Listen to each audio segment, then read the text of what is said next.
yeah. Here we go. Activated carbon. Now we have to test it. Make sure we got a complete burn through. Oh yeah, that is nice.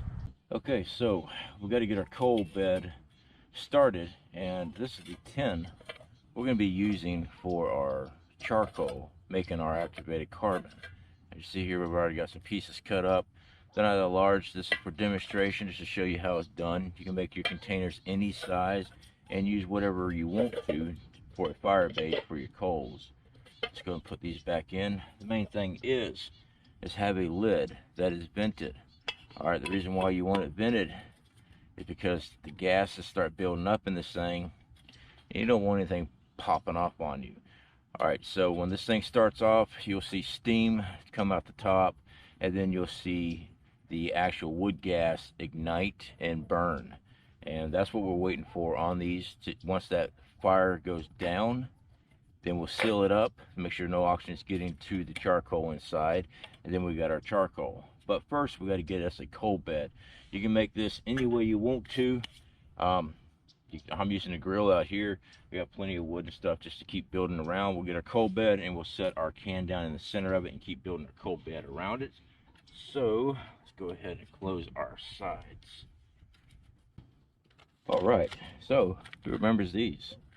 These are our vacuum sealed Vaseline pads. These are the pads that we have in our Firestarter kit, and I figure, hey, I'm fixing to make a fire, so why not go ahead and break out some of these. Of course, I keep extra of everything in the bug out bags and get home bags and everything else.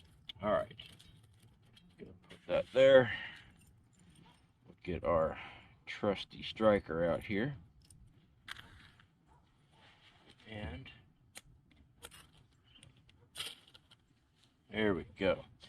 These things work great. I mean, it's just Vaseline on cotton pads.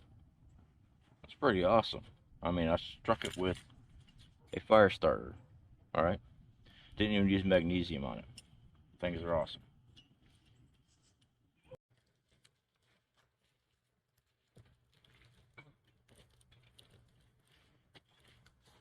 All right, so now we've got our coal bed started good. I'm going to set our tin in the center here. All right, now I'm going to continue to build up coals around this, so we'll keep our fire going.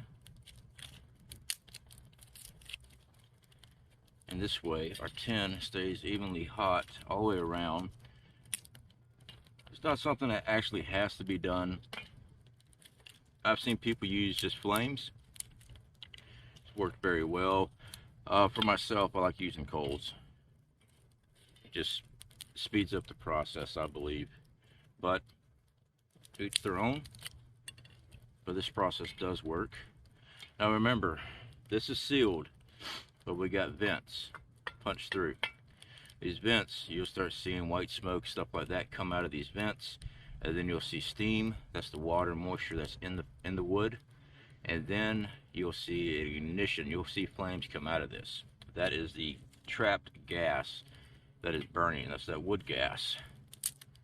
So that's why you got to have it vented, and we'll just keep an eye on it and keep feeding it until the flames that come out of the top stop, or it gets really low, and then we'll cut off the air inside this can basically by flipping it over, smothering it. It's basically what we'll be doing, and the coals will be left.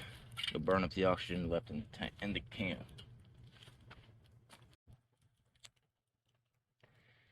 Okay, now this is still the water vapors and the initial char of the wood inside the can, that white smoke.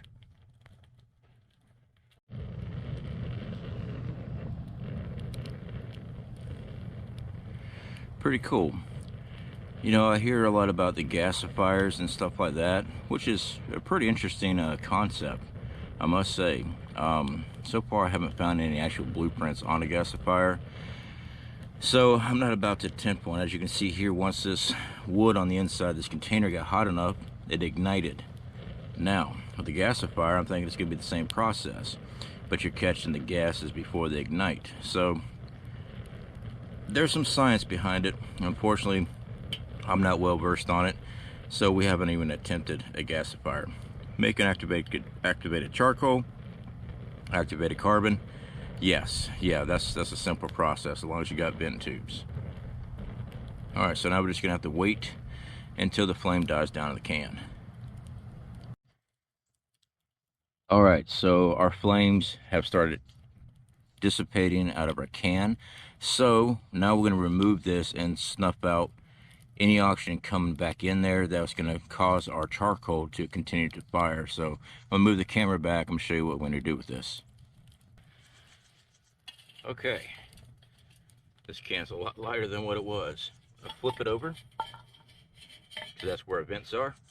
We're going to put something heavy on it so that it sticks into the ground, and that will block off the oxygen from getting up the vents and igniting our charcoal. Now we're going to leave that like this for several hours, and once we're sure that it's cool and the charcoal is cold enough to hold, then we got our activated carbon. You don't want to store this stuff if it's still hot. Alright guys, so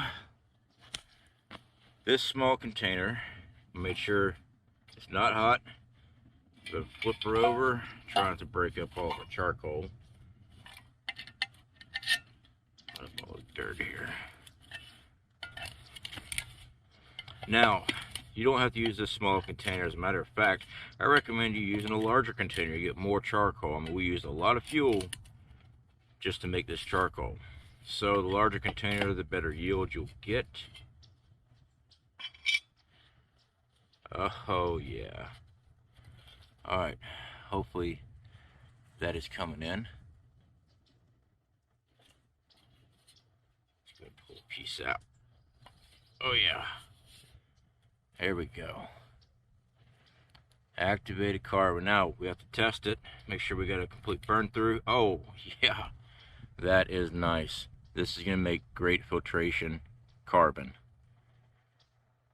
All right, so we got maybe a quarter of a can, and once we crush it up, maybe a cup of carbon. We'll have to see. I mean, I had a lot of wood in here.